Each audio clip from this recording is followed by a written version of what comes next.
പ്രിയപ്പെട്ട അയ്യപ്പ ഭക്തജനങ്ങളെ, ഇന്ന് ഈ പുണ്യക്ഷേത്ര സന്നിധിയിൽ വന്നെത്തിയ എല്ലാവർക്കും എൻ്റെ വിനീതമായ നമസ്കാരം.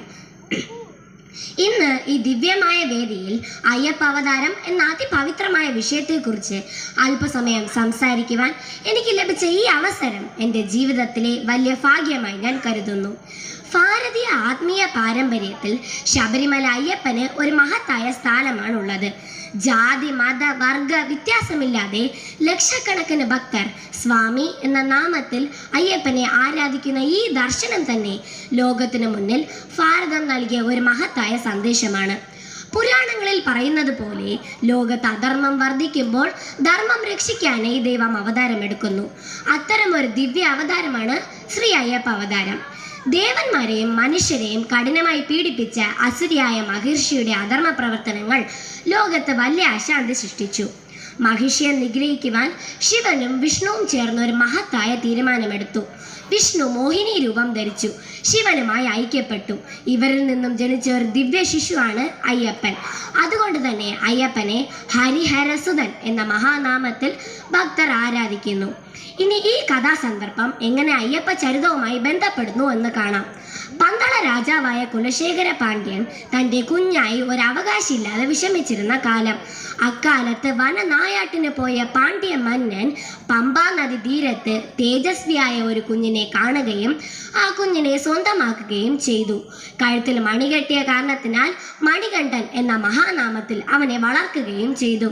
മണികണ്ഠനെ 7-ാം വയസ്സിൽ എഴുത്തിനിരുത്തുകയും 12-ാം വയസ്സിൽ തൻ്റെ ഗുരുവായ പരശുരാമന്റെ ദിവ്യ മാർഗനിർദ്ദേശത്തിൽ സകല ആയോധന കലകളും ആത്മജ്ഞാനവും സ്വായത്തമാക്കുകയും ചെയ്തു എന്നത് അയ്യപ്പ അവതാരത്തിലെ പ്രധാന അധ്യായങ്ങളാണ്.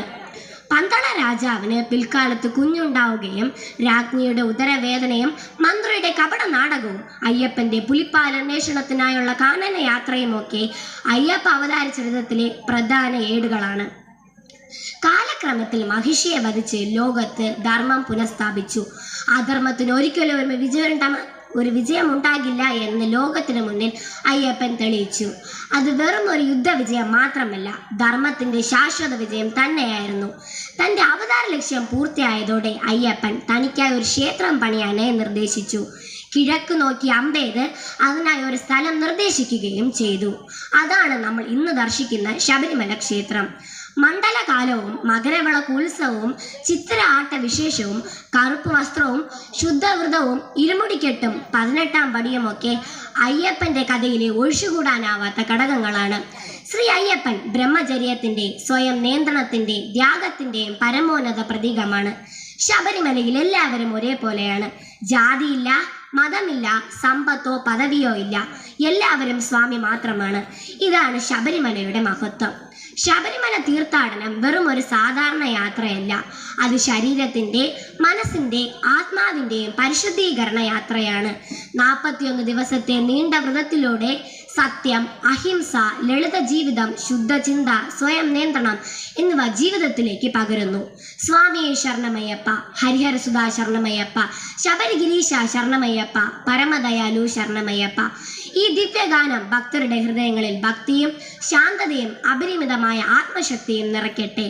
ഇന്നത്തെ ലോകം അത്യാഗ്രഹവും സ്വാർത്ഥതയും അക്രമവും നിറഞ്ഞ ഒരു കാലഘട്ടമാണ്. ഈ ലോകത്ത് അയ്യപ്പൻ നമ്മളെ പഠിപ്പിക്കുന്നത് ധർമ്മം, സ്വയം നിയന്ത്രണം, സമത്വബോധം എന്നിവയാണ്. ഇത് ഇന്നത്തെ മനുഷ്യന് അത്യന്തം ആവശ്യമായ ആത്മീയ പാഠമാണ്. യുവതലമുറയ്ക്ക് അയ്യപ്പൻ ഒരു ജീവിത ആദർശമാണ്. വിജയം നേടാൻ അനീതിയല്ല, ധർമ്മമാണ് മാർഗം എന്ന് സ്വന്തം ജീവിതത്തിലൂടെ അയ്യപ്പൻ നമുക്ക് കാണിച്ചു തന്നു. ശക്തിയോടൊപ്പം ശാന്തതയും ധൈര്യത്തോടൊപ്പം കരുണയും ഉണ്ടാകണം എന്നതാണ് അയ്യപ്പന്റെ സന്ദേശം. ശബരിമല വെറും ഒരു തീർത്ഥസ്ഥലം മാത്രമല്ല, അത് മനുഷ്യരെ മനുഷ്യനാക്കുന്ന ആത്മീയ വിദ്യാലയമാണ്.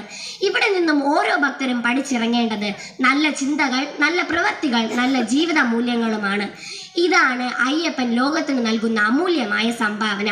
ഈ പുണ്യക്ഷേത്ര സന്നിധിയിൽ നിന്നുകൊണ്ട് നമ്മൾ ഓരോരുത്തരും ഒരു പ്രതിജ്ഞ എടുക്കണം. അയ്യപ്പൻ പഠിപ്പിച്ചു തന്ന ധർമ്മവും സ്വയം നിയന്ത്രണവും ജീവിതത്തിൽ പ്രാവർത്തികമാക്കുമെന്ന്.